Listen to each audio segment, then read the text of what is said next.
नमस्कार दर्शकवृन्द, उत्तर बङ्गाल अनि सिक्किमको लिडिङ न्युज च्यानल एसके लाइभमा यहाँलाई फेरि हार्दिक स्वागत छ। तपाईँहरूमाझ उपस्थित छु प्रवीण कौशिक। दर्शकवृन्द, दार्जिलिङ पहाडमा यसघडी दोस्रो चोटिको 7 दिने लकडाउन चलिरहेको छ, जसको आह्वान जिटिए यहाँको क्षेत्रीय व्यवस्था बन्ने गरेका हुन्। दर्शकवृन्द, आज हामीले गोर्खा जनमुक्ति मोर्चा 2 का अध्यक्ष श्रीमान विनय तामाङ समक्ष उहाँको निजी स्थानमा गएर भेटघाट गऱ्यौँ र उहाँ समक्ष धेरै विषयमा कुराकानी पनि गऱ्यौँ। तपाईँलाई हामी जानकारी गराउन चाहन्छौँ कि केही समय अगाडि श्रीमान विनय तामाङका जुन अङ्गरक्षक थिए उहाँ पनि कोरोना सङ्क्रमित भएको कारणले गर्दा श्रीमान विनय तामाङज्यू होम क्वारेन्टाइनमा बस्नुभएको थियो, जसको अवधि आज 5 अगस्तको दिन पूर्ण भएर गएको छ र आज उहाँको होम क्वारेन्टाइन पूर्ण भए लगतै उहाँले आज यसकै लाइफलाई उहाँले विशेष अन्तर्वार्ता दिएको छ र हामीमाझ केही उहाँले कुराकानी गर्नुभएको छ र वर्तमान समयमा जस्तो प्रकारको एउटा राजनीतिक परिवेश तयार भइरहेको छ र केही समय अगाडि भारतीय जनता पार्टीले जस्तो प्रकारले पहाडको समस्याको निम्ति जस्तो प्रकारले जिटिएमाथि एउटा रिभ्यू बैठक डाकेर एउटा 7 तारिकको दिन घोषणा गरेर उहाँले एउटा जिटिएमाथि नै पुन समीक्षा भनेर एउटा बैठकको आह्वान गरेको थियो र पछि कारणवश यस बैठकलाई केन्द्र सरकारको तर्फबाट नै स्थगित गर्ने कार्य गरेको छ र यस विषय सम्बन्धी र अन्य तमाम विषय सम्बन्धी आज हामीले यसकै लाइभको टोलीले उहाँसँग कुराकानी गरेको छौँ र तपाईँलाई हामी यसको सोझो दृश्य सोझो उहाँले के भन्नुभएको छ तपाईँलाई हामी यसकै लाइभको माध्यमबाट देखाउने प्रयास गर्नेछौँ। तपाईँहरू बनिरहनुहोस् अन्तसम्म यसकै लाइभमा। हजुरहरू सबैलाई नमस्कार। विशेष गरेर आज भारतमा एक ऐतिहासिक दिन हो कि हिन्दू धर्मावलम्बी जो विश्वभरि छरेर बसेका छन् उहाँहरूको सबैको एक दीर्घकालीन सोच, एक विचार थियो कि अयोध्यामा भगवान रामको मन्दिर बनिनुपर्छ भन्ने। अनि यसको निम्ति धेरै सन्त महाजनहरू, धेरै हिन्दू धर्मका अग्रजहरू, साथसाथै कतिपय राजनीतिक दलका जसले अयोध्यामा राम मन्दिर निर्माण हुनुपर्छ भन्ने उहाँहरूको सोच थियो, विचार थियो। उहाँले धेरै तपस्या गरे, साधना गरे अनि उहाँले आफ्नो जीवन यस महत् कार्यमा लगाए र आज 5 तारिक अगस्त 2020 मा अयोध्यामा भगवान रामको मन्दिर निर्माण हुन गइरहेको छ। तर म पार्टीको तर्फबाट म ती सन्त महाजन, ती हिन्दू धर्मका अग्रज गुरुजन, साथसाथै विभिन्न राजनैतिक दलका नेतृत्वहरू जसले आजसम्म आफ्नो त्याग, साधना अनि महत् कार्य गरेर आजको दिन सफल बनाउनेको उहाँहरूलाई आन्तरिक हृदयबाट धन्यवाद दिन चाहन्छु। तर एउटा अति दुःखको कुरो कि यस घटनालाई मैले धेरै नजिकबाट हेर्दै आइरहेको थिएँ। तर आजको यस महत् कार्यमा जसले आफ्नो जीवन नै सर्वस्व दिए, जसले आफ्नो हर दिन हर समय यस महत् दिनको लागि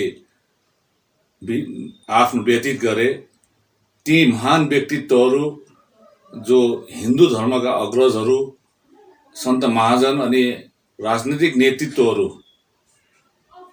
आजको यस कार्यक्रममा उपस्थित हुन सकेनन् या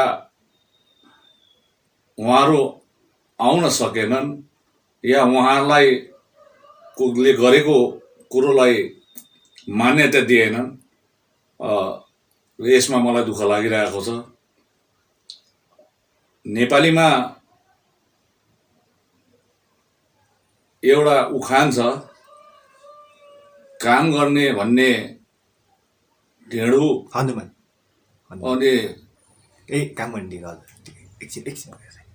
एउटा नेपालीमा उखान छ कि काम गर्ने भन्ने ढेँडु, पकडी पाउने हनुमान भन्ने। र जसले काम गरे उसले केही पनि पाएनन्, जसले कामै गरेनन् उनले आजको दिनमा पगडी पाइरहेको छ। त्यसले गर्दाखेरि जे होस्, म सम्पूर्ण भारतवासीलाई, सम्पूर्ण हिन्दू धर्मावलम्बीलाई अनि सम्पूर्ण पहाडवासीलाई, तराईवासी, डुवर्सवासीलाई अनि विश्वभरिको छरिएको हिन्दू धर्मावलम्बीलाई आजको यस महत दिनमा, एक पुनित अवसरमा, पावन अवसरमा हार्दिक शुभेच्छा, शुभकामना। अनि भगवान रामले हामी सबैलाई आशिष दिउन्, आशीर्वाद दिउन्। अनि साथसाथै म यो पनि जोड्न चाहन्छु कि भारत स्वतन्त्र हुँदाखेरि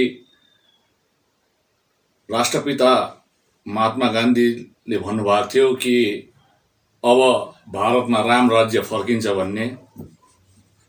र आज म लाग्छ कि 2020 को 5 अगस्तदेखि हामी आशा साँच्छौँ। साँच्चै नै राष्ट्रपिता महात्मा गान्धीले भारत स्वाधीन भएको बेला जुन उहाँले बाणी दिनुभएको थियो कि राम राज्य हुन्छ भन्ने, र आजदेखि उता सायद भारतवर्षमा राम राज्य हुन सक्छ, यो हामी आशा साँच्छौँ। र अर्को म विषयवस्तुतिर जान चाहन्छु जो अलिकति राजनैतिक पनि हो। र अब यो हुनु त बितेर सेलेर पनि गइसक्यो यो विषय, तथापि मेरो प्रवक्ता श्री केशव राज पोखरेलज्यूले पनि यसमा जानकारी दिइसकेका छन्। र केही दिन अगाडि भनौँ या गत सप्ताह जुन प्रकारले त्रिपक्षीय वार्ताको कुरोहरू आयो, त्यसमा पछिबाट हामीले आफ्नो अडान पार्टीको राखेका थियौँ। तत्पश्चात पर्सि 7 तारिक जो दिल्लीको नर्थ ब्लकमा हुन गइरहेको त्रिपक्षीय वार्तालाई स्थगित गरिएको छ। अनि अर्को मिति तय गर्ने भएको छ। र म यही चाहन्छु कि हामी पार्टीबाट यही चाहन्छौँ कि अर्को त्रिपक्षीय वार्ता भारतको केन्द्र सरकारले बोलाइन्दा त्यो वार्ता GTA को समीक्षा सभा नभएर भारतीय गोर्खाहरूको दीर्घकालीन सपना, सोच माथि अनि एउटा चाहना छ, एउटा अस्तित्वको लडाइँ लडेर आइरहेको छौँ, चिनारीको लडाइँ लडेर आइरहेको छौँ गोर्खाल्यान्ड। अनि यसै गोर्खाल्यान्ड विषयमा डाकिएको हुनुपर्छ। साथै उक्त त्रिपक्षीय वार्तामा गोर्खाल्यान्डपन्थी सबै भारतवर्षभरिका गोर्खा समाजका नेतृत्वहरू, गोर्खा राजनैतिक दलका नेतृत्वहरू अनि साथसाथै गोर्खाल्यान्ड अलग राज्य गोर्खाल्यान्ड हुनुपर्छ भन्ने चाहना राखेर बोकेका ती राजनैतिक दललाई निम्ताएको हुनुपर्छ। केवल एक व्यक्ति विशेष या 2 व्यक्ति विशेष या एक विशेष राजनीतिक दल या 2 विशेष राजनीतिक दललाई बोलाएको हुनुहुन्न। यो किनभने केवल यसमा जनप्रतिनिधिको मात्रै सहभागिता होइन, जनप्रतिनिधि बाहेक पनि अन्य जसले गोर्खाहरूको समाजलाई आजसम्म नेतृत्व दिइरहेका छन् उहाँहरूलाई पनि बोलाएको हुनुपर्छ, हामी यो चाहन्छौँ। र हामी आशा साँच्छौँ कि जुन भारतीय जनता पार्टीलाई गोर्खाहरूले, सर्वभारतीय स्तरमा गोर्खाहरूले जुन आस्था र विश्वास राखेर 2009 देखि उहाँहरूलाई सहयोग सहायता पुर्याइरहेको थिए र आज 2020 भएर गयो। र हामी आशा चाहन्छौँ कि यसै 2021 को भित्रभित्र नै जुन गोर्खाहरूले देखेको सपना पुरा गरिदिन्छ भन्ने हामी आशा साँचेका छौँ। यसैमा पहल साह्रै अति उत्तम हुन्छ। र अर्को विषय छ कि हाम्रो गोर्खा जातिको 11वटा उपजाति, जसमा 10वटा उपजाति हो, एउटा धिमाल जाति गोर्खामा परिँदैन। र पनि हाम्रै यहाँ दार्जिलिङ पहाडको समतल फुटहिल्समा बसोबास गर्छन् धिमाल जाति। अनि हेर्दा पनि काटाकुटी हामी गोर्खा जस्तै छन्। र ती 11वटा जातिलाई अवश्य नै भारतीय जनता पार्टीले, त्यहाँका सरकारले, केन्द्र सरकारले आरजिआईको जुन मोडालिटिज 5वटा छ त्यसमा एमेन्डमेन्ट ल्याएर, संशोधन ल्याएर ती 11वटा जातिलाई मान्यता दिन्छ भन्ने आशा साँचेका छौँ र यो दुईटा कुरा गरे अति हामी ऋणी हुनेछौँ र यो विषय लिएर नै गर्नु थियो र जसले पनि आज यी दुईटा विषयलाई समग्रमा भन्नु हो भने एउटा राजनीतिक फाइदा उठाउने हिसाबले होइन, या कसैले मैले गर्दाखेरि मैले त्यसको क्रेडिट पाउँछु भन्ने कुरोले होइन, तर एउटा सम्पूर्ण गोर्खे समाजको लागि एउटा सेवा भावनाले कार्य गरिदिने म अनुरोध गर्छु। विशेष अब योपालि विधानसभा चुनाव पनि नजिकमा छ है, अब लगभग पछि अब एक साल पनि निकै भन्दा पनि कम्ती छ र योपालि तपाईँहरूको कस्तो टाइपको एउटा चुनावमा जाने चाहिँ प्रक्रिया कस्तो रहने छ तपाईँहरूको? अब चुनाव 2021मा बङ्गाल विधानसभा चुनाव छ अनि एक राजनैतिक दल भएको नाताले सबैले नै यो चुनावमा भाग लिने गर्छन् र हामी पनि एउटा राजनैतिक दल भएकोले गर्दाखेरि हामी भाग लिन्छौँ। अनि विशेष गरेर आज तपाईँ एसके लाइभको मार्फत, या योभन्दा अगाडि मैले भनिसकेको थिएँ र आज तपाईँहरूको एसके लाइभको मार्फत म यो भन्न चाहन्छु कि पहाडको 3वटा विधानसभा क्षेत्र दार्जिलिङ, खरसाङ अनि कालिम्पोङ हाम्रो पार्टीको उम्मेदवार रहन्छ अनि डुवर्समा 2वटा विधानसभा क्षेत्रहरूमा गोर्खा जनमुक्ति मोर्चाले या त आफ्नो उम्मेदवार उठाउँछ या अन्य कसैलाई हामी समर्थन दिएका हुन्छौँ। अनि यो अहिलेसम्मको स्थिति 5वटा विधानसभामा हामीले एउटा अडान लिएका छौँ। तपाईँहरू आफ्नै सिङ्गल बलबुतामा जानुहुन्छ कि फेरि गठबन्धन जस्तो प्रकारले? यो समय आइसकेपछि हामी उचित समयमा पार्टीको कोर कमिटीको अनि वर्किङ कमिटीको सभा राखेर त्यो चुनावको रणनीतिमाथि विचार विमर्श गरिनेछ अनि त्यस रणनीतिले कुन दिशातर्फ लगेर जान्छ त्यस समय नै हामी उचित समयमा उचित निर्णय जनता सामु हामी राख्नेछौँ। कुन चाहिँ मुद्दा लिएर जानुहुन्छ यस विधानसभा चुनावमा? विधानसभामा जति बेला पनि जाइन्छ यो पश्चिम बङ्गाल अधीनस्थ भएकोले गर्दाखेरि तपाईँले राम्रो प्रश्न राख्नुभयो कि हामीले यदि गोर्खाल्यान्डको या गोर्खाको चिनारी या अस्तित्वको कुरा गर्छौँ भने दिल्लीमा गएर माग्नुपर्छ त्यो। र जहाँसम्म पश्चिम बङ्गालको विधानसभाको कुरा छ, हामीले यो जतिवटा पनि हामीमा लड्दैछौँ त्यो पहाडको विशेष 3वटा अनि डुवर्सबाट पनि गर्दैछौँ र हाम्रो चाहिँ यहाँको स्थानीय समस्याहरू जस्तै विकासको भयो, रोजगारको भयो। अनि आज श्री अनित थापा जो चेयरम्यान जिटिए हुनुहुन्छ, उहाँले उहाँको परिकल्पना छ, उहाँले सोचेर राख्नु भएको एउटा कुरो छ कि vision Darjeeling, vision Kalimpong, vision Kurseong, vision Mirik भन्ने। र यो भिजन दार्जिलिङ हिल्सको जुन बनाएको छ त्यसमा धेरैवटा कुरोहरूलाई सम्मिलित गरेका छन् जिटिएले।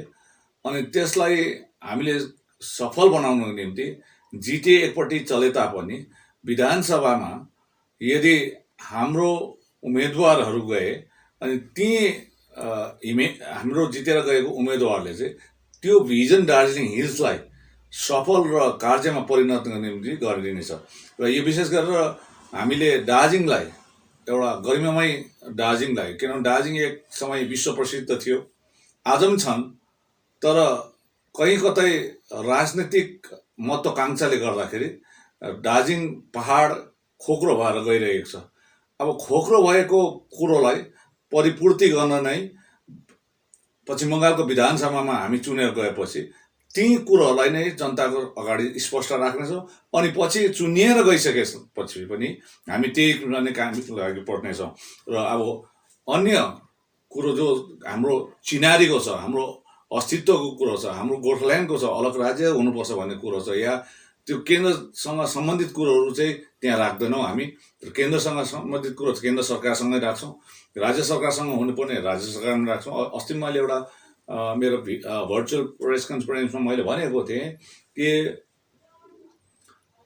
रासिन दोकानमा गएर सिमेन्ट रड माग्नु हुँदैन, अनि सिमेन्ट रडको दोकानमा हार्डवेयरमा गएर चाहिँ फेरि रासिन माग्नु भएन। अनि मैले यो पनि अर्को उदाहरण दिएको थिएँ कि भलिबलको कोर्टमा फुटबल खेल्नु हुँदैन, अनि फुटबलको मैदानमा गएर भलिबल खेल्नु हुँदैन। र त्यसले गर्दाखेरि जग्गा आफ्नो आफ्नो छ, अनि कुन जग्गामा के माग्नु पर्ने त्यो प्रकारले मागिन्छ। त्यसले गर्दाखेरि त्यो प्रकारले हामी काम गर्छौँ, हामी त्यसमा नै अगाडि बढेर जानेछौँ। विशेष रूपले पश्चिम बङ्गाल विधानसभामा एउटा पश्चिम बङ्गालको विधानसभा एउटा राज्यको उसमा आउँछ, अधीनमा आउँछ है। र यहाँनिर चाहिँ विशेष रूपले अब हामीले विगतको चुनाव जति पनि देखिसकेका छौँ, केवल यसमा चाहिँ खालि एउटा मुद्दा हाबी हुने गर्छ, हाम्रो जुन एउटा मुद्दा छ। तर विशेष रूपले अब यहाँनिर यस्तो पार्टी आएको छैन कि जसले चाहिँ अब स्वास्थ्य रोजगारको विषयमा, किनकि दार्जिलिङ पाहाडमा अब रोजगारको निकै समस्या छ है, निकै अन्य विषयमा पनि। र यस्तो विषयमा चाहिँ तपाईँले त्यो जुन भिजन दार्जिलिङ, भिजन कालेबुङ भन्नुभयो है, कस्तो प्रकल्प योजना कस्तो कस्तो समेट्नु भएको छ होइन, तपाईँले जितेर गएको खण्डमा? म चेयरम्यान हुँदाखेरि पहाडको सर्वाङ्गीण विकास र यो रोजगार आदि समस्याहरूको लिएर अनि धेरै 40-50 वर्षदेखि अगाडिदेखि रहेको थाँती विषयहरू छ, जसले गर्दाखेरि कहीँ न कुनै क्षेत्रमा हामीलाई यसले समस्या उत्पन्न गरिरहेको छ। त्यस विषयमा हामीले एउटा सोच राखेर रोड म्याप बनाएको थियौँ। त्यही रोड म्याप मुताबिक अहिलेको वर्तमान अध्यक्ष श्री अनित थापाज्यूले पनि म vision Darjeeling, vision Kalimpong, vision Kurseong, vision Mirik भनेर राख्नु भएको छ। यो एउटा हामी समवर्ती कुराहरू हो, र यो विषयमा चाहिँ हामीले यहाँ तपाईँलाई म भन्न चाहन्छु कि अब रोजगारको विषयमा हो भने लार्ज स्केल इन्डस्ट्रिज हामीले यहाँ स्थापित गर्न सक्दैनौँ, तर कमसेकम मिडियम स्केल इन्डस्ट्रिज र स्मल स्केल इन्डस्ट्रिज हामीले गर्न सक्छौँ एमएसएमई डिपार्टमेन्टहरूबाट। त्यसले गर्दाखेरि अब यहाँनिर एउटा नेचुरल रिसोर्सेस, हामी प्राकृतिक सम्पदाले धनी जग्गा हौँ, अनि यो प्राकृतिक सम्पदालाई, नेचुरल रिसोर्सेसलाई चाहिँ हामीले सठिक ठाउँमा हामीले सरकारबाट मद्दत पायौँ भने, सरकारबाट मद्दत लिएर यो गर्न सक्यौँ भने धेरैवटा मिडियम स्केल र स्मल स्केल इन्डस्ट्रिजहरू बनिन सक्छ, जहाँनिर हामीले मानव एउटा ह्युमन रिसोर्सेस राख्नुपर्छ। किनभने आज एउटा कुनै इन्डस्ट्री, एउटा कल कारखानाको निम्ति नेचुरल रिसोर्सेस र ह्युमन रिसोर्सेसको दुईटाको जरुरत हुन्छ। र आज तपाईँले कहीँनिर तपाईँ बाहिर जानुहोस्, तपाईँले कहीँ नेचुरल रिसोर्सेस पाउनुभयो भने ह्युमन रिसोर्सेस पाउनु हुँदैन, बाहिरबाट काम गर्ने बोलाउनु पर्छ, स्किल, सेमी स्किल, अनस्किल लेबरहरू। तर कोही जग्गा फेरि लेबर पाउँछ, नेचुरल रिसोर्सेस पाउँदैन, ह्युमन रिसोर्सेस पाउँछ। कोही ठाउँमा ह्युमन रिसोर्सेस पाएको जग्गामा नेचुरल रिसोर्सेस पाउँदैन, नेचुरल रिसोर्सेस पाएको ठाउँमा ह्युमन रिसोर्सेस पाउँदैन। तर हामी भगवानको कृपाले, एउटा ईश्वरको कृपाले, दयाले दार्जिलिङ पाहाड यस्तो हो जहाँ नेचुरल रिसोर्सेस पनि छ, ह्युमन रिसोर्सेस पनि छ। आज ह्युमन रिसोर्सेसको सानो उदाहरण दिन्छु। आज कोभिड-19ले गर्दाखेरि धेरै माइग्रेन्ट वर्करहरू जो बाहिर राज्यमा हाम्रो यहाँबाट गएर गरिरहेको थिए, उहाँहरू फर्केर आएको छ। आज भोलिको दिनमा हामीले यदि स्मल स्केल इन्डस्ट्रिज या मिडियम स्केल इन्डस्ट्रिज बनायो भने त्यो फर्केर आएको हाम्रो दाजुभाइ दिदीबहिनीहरू जो पनि माइग्रेन्ट, उहाँलाई नै एडप्ट गर्न सक्छौँ, अनि यहाँकै स्थानीय रोजगार जो पनि बेरोजगारहरू छ उहाँहरूलाई नै हाल्न सक्छौँ। र यी कुराहरू छ। यो एउटा क्षणिक 5 मिनट या 10 मिनटमा मैले तपाईँहरूको माध्यमबाट बोलेर सकिँदैन। यो त एउटा ठुलो इस्यु हो, ठुलो सब्जेक्ट हो, भास्ट सब्जेक्ट हो, र यसको निम्ति धेरै हामी काम गर्छौँ। यहाँनिर मैले धेरै पनि यहाँनिर मेरोमा यस्तै कुराहरू राखेका छौँ। अघि पनि मैले एउटा हेर्दै थिएँ कि यो विशेष गरेर मिनी हाइडल प्रोजेक्टको मैले अहिले स्टडी गर्दै थिएँ। हाम्रोमा यो सानसानो खोलाहरू छ, सानसानो खोला नालाहरू छ। अहिले अब टिस्टा रिभर, टिस्टा नदी र रङ्गित नदीमा मात्रै हामीले जलरकाममा मात्रै गर्ने गर्छौँ। तर त्यो बाहेक पनि एकदमै के छ भने अरू ससाना खोला नालाहरू, जसलाई ठुलो नदीमा जाँदाखेरि फिडर रिभर्स भनिन्छ, जस्तो त्यो फिडर खोलाहरू, त्यो फिडर खोलामा पनि हामीले मिनी हाइडल प्रोजेक्ट पनि गऱ्यौँ भने कमसेकम हाम्रोमा एउटा बिजुली पनि उत्पादन हुन्छ, अनि त्यसले केही न केही हामीलाई राहत पनि दिन सक्छ। र स्मल स्केल र भोलि मिडियम स्केल इन्डस्ट्रिज हुँदाखेरि यी बिजुली बत्तीले त्यहाँ हामीले लाउन पनि सक्छौँ। र यो कुरोहरू अघि म पढ्दै थिएँ, र त्यसले गर्दा यो मैले अघि नै भाइलाई भनिहालेँ, यो एकदमै सानो सब्जेक्ट होइन, ठुलो भास्ट सब्जेक्ट हो। यो 5 मिनट 10 मिनट आधा घन्टामा बोल्ने होइन, यसको निम्ति फेरि एक्सपर्टहरू पनि ल्याउनुपर्छ। र यो विषयमा अब म एक्सपर्ट त होइन र म यो विषयमा अब एक्सपर्टहरू ल्याएर त्यो फिल्डको एक्सपर्टहरू ल्याउनुपर्छ जो इन्डस्ट्रिजमा छ या यो हाइडल प्रोजेक्टको एक्सपर्टहरू जो इम्प्लोइमेन्ट जेनेरेट कसरी गर्न सकिन्छ या हाम्रो टुरिज्म सेक्टरलाई कसरी बुस्टअप गर्न सक्छ अझै बृहत रूपमा कसरी लान सकिन्छ अनि यो सबै कुरोहरूमा ती एक्सपर्टिजहरूलाई ल्याएर चाहिँ बसेर हामी अगाडि जान्छौँ किनभने यो म एउटा राजनीति गर्ने व्यक्ति हो र म राजनीति गर्ने व्यक्तिले सबै जान्दैछ भन्ने छैन हामी त खालि जन्माइदिने मात्रै हो तर त्यो जन्माएको नानीलाई चाहिँ शिशुलाई चाहिँ कसरी चाहिँ अगाडि बढाएर पोषण गरेर एउटा भरण पोषणहरू गरी अगाडि लाने ठुलो बनाउने त्यो चाहिँ एक्सपर्टिजहरूको काम हो त्यसले गर्दा हामी यो गरेर जान्छौँ र अब यो अघि नै मैले भनिहालेँ 5 मिनट 10 मिनटमा यो भन्ने कुरा चाहिँ होइन विशेष पाहाडको कुरा गर्दाखेरि अब एउटा मेरुदण्ड मानिने चियाबारीको कुरा जहिले पनि आउने गर्छ है र विशेष अब चियाबारीको अवस्था एकदमै दिनदिन बेहाल स्थितिमा छ कतिपय चाहिँ बन्द स्थिति पनि छ है र तपाईँको पार्टीको र तपाईँहरूको एउटा दृष्टिकोणमा चाहिँ कति गम्भीर हुनुहुन्छ चियाबारी श्रमिकहरूको समस्याको हेर्नुहोस् हाम्रो चिया बगानको श्रमिकहरूमाथि हाम्रो पार्टीको union Darjeeling Terai Dooars plantation labour union साथै पार्टी एकदमै गम्भीर अनि चिन्तित छ र अहिलेसम्म चिया बारीका निमुखा हाम्रो जनताको लागि हामीले दिनरात लागि परिरहेका छौँ अब मिनिमम वेजेस एक्ट जो लागू हुनुपर्छ भन्ने कुरो छ त्यसमा हामीले सरकारसँग बातचित गरि नै रहेका छौँ अनि पटक पटक यो कुरो पश्चिम बङ्गाल सरकारले पनि स्वीकृति दिइसकेको छ तर अब यो मिनिमम वेज एक्ट केवल राज्य सरकारको अधीन मात्रै नभएर केन्द्रको मिनिस्ट्री अफ इन्डस्ट्री एन्ड कमर्सको पनि रहेकोले गर्दाखेरि उनीहरू पनि अगाडि आउनुपर्छ अनि त्यो केन्द्रको मिनिस्ट्री अफ इन्डस्ट्री एन्ड कमर्सको अधीनस्थ टी बोर्ड अफ इन्डिया छ अनि यो त्यो बोर्ड पनि केन्द्रको भएकोले गर्दाखेरि अब टी बोर्ड अफ इन्डिया अनि ministry of industries and commerce र बेङ्गाल सरकार यो तिनटाको सहमतिमा यो मिनिमम वेज एक्ट लागू हुन्छ यो चिया बगानमा चाहे पहाडको होस् या तराईको होस् या डुवर्सको होस् पश्चिम बङ्गालमा तर आज पश्चिम बङ्गाल सरकारको लेभल मिनिस्टर या लेभल मिनिस्ट्री जुन हाम्रो मिनिस्टर हुनुहुन्छ एमआइसी हुनुहुन्छ श्री मलय घटक अनि तपाईँले मैले अघि भने टी बोर्ड अफ इन्डिया चाहिँ इन्डिया गभर्मेन्ट अफ इन्डियाको अधीनस्थ हो टी काउन्सिल छ एउटा टी काउन्सिल चाहिँ पश्चिम बङ्गालले बनाएको एउटा काउन्सिल छ त्यसमा म पनि मेम्बर छु त्यसले गर्दाखेरि त्यहाँनिर हामीले बारम्बार यो उठाएर लगिरहेको छौँ र अहिले पश्चिम बङ्गाल राज्य इच्छुक पनि छ अनि तपाईँलाई स्मरण म गराउन चाहन्छु 2019को चुनावमा जति बेला सुश्री ममता ब्यानर्जी चुनावको जनसभालाई सम्बोधित गर्नको निम्ति नक्सलबाडीमा आइयो अनि त्यस बेला म मञ्चमा थिएँ अनि अन्य नेतृत्वहरू पनि थिए अनि त्यो मञ्चबाट उहाँले पर्जापट्टा र मिनिमम वेजेस एक्टको बोल्नु भएको छ किनभने उहाँले पश्चिम बङ्गालको तर्फबाट बोलेको केन्द्रबाट बोलेको त्यस्तै प्रकारले कालचिनीमा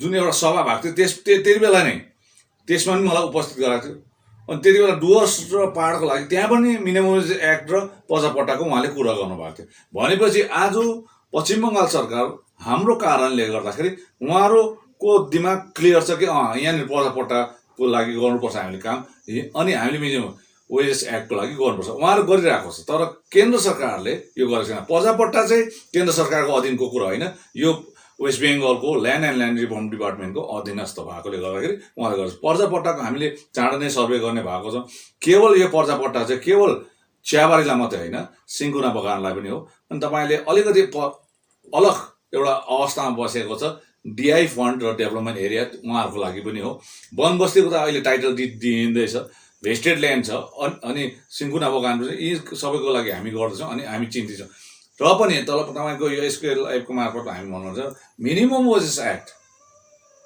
जबसम्म लागू हुँदैन तबसम्म पश्चिम बङ्गालले एउटा सोच राखेको छ कि सरकारले आज 176 रुपियाँ जुन चाहिँ दैनिक ग्रोथ छ त्यसलाई बढोत्तरी गर्नुपर्छ भन्ने उहाँहरूको सोच छ तर यो लागू पनि हुन्थ्यो होला तर अहिले कोभिड-19 को यो जुन सङ्क्रमण जुन पिरियड छ समयले गर्दाखेरि यसमा कतिवटा सरकारले यो माथि निर्णय लिनु सकेको छैन। तर तपाईँहरूको मार्फत भन्न चाहन्छु, उहाँले जबसम्म मिनिमम वेज एक्टको सहमति बन्दैन केन्द्र सरकार राज्य सरकारको माझमा, तबसम्म राज्य सरकारले केही न केही दिने र सोच्ने राखिसकेको छ, जो हामीले टी काउन्सिलमा पास गरेर पनि हामीले सुश्री ममता ब्यानर्जी जो अनरेबल चेयरम्यान चिफ मिनिस्टर हुनुहुन्छ उहाँबाट पनि स्वीकृति भइसकेको छ। तर यो कुरो लागू हुनुमा अहिले कोभिड-19 सङ्क्रमणले गर्दाखेरि हुन सकेको छैन। यदि कुनै गर्दाखेरि तपाईँले वस्तु या रहेको वस्तुमा अन्यको दाम जति ज्यादा गरिएको छ या ट्रिपल गरिएको छ भने थाहा छ कि कन्ज्युमर संस्था छ, दोकानको नाम दोकानको मालिक दियो भने भोटमा बोलाइन्छ, एभिडेन्स पनि हुनु पर्यो। फेरि मेरो रिसले दोकानेसँग रिस छ भएन, तर पुख्ता उनीहरूलाई कोर्टमा बोलाइन्छ कानुन मुताबिक केही न केही। गर्दाखेरि म तपाईँहरूको च्यानलमा कसैले पनि यदि बजारको भाउभन्दा ज्यादा चाहिँ त्यो प्रकारले चाहे नगरिदिनुहोस्।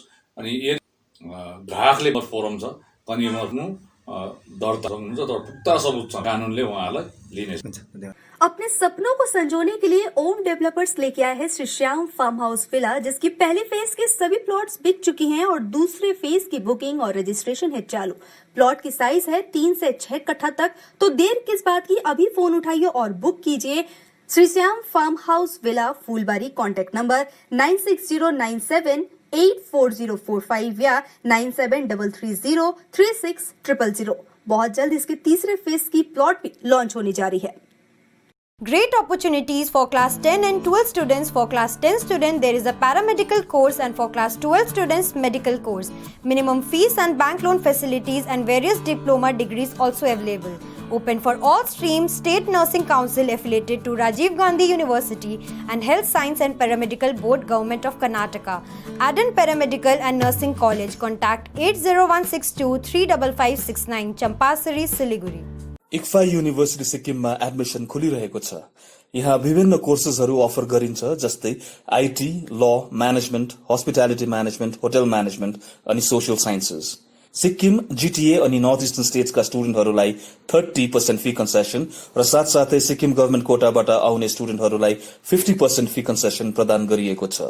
Visit our website www.iusikkim.edu.in और कॉल अस एट 1800-120-89991। आज जहाँ कोरोना से सभी है परेशान, हम लाए हैं कमाने का तरीका आसान। 21वीं सदी में महिलाएं आत्मनिर्भर होकर स्वाभिमान के साथ जीना चाहती है। अगर आप एक गृहिणी हैं और घर से ही मुनाफे वाला व्यवसाय करने का सोच रहे हैं, तो आपके लिए सुनहरा मौका लाए हैं टपरवेयर के सिलीगुड़ी स्थित पूरे नॉर्थ बंगाल के डिस्ट्रीब्यूटर नारायणी पार्टी सेल्स। तो सोचिए नहीं, स्क्रीन में दिए गए नंबर में संपर्क कीजिए और विस्तृत जानकारी लीजिए। घर बैठे पैसे कमाए, आज ही फ्री मेंबरशिप लीजिए, अपने सपनों को पूरा कीजिए। मुश्किल की इस घड़ी में आपका साथ ही सिर्फ टपरवेयर।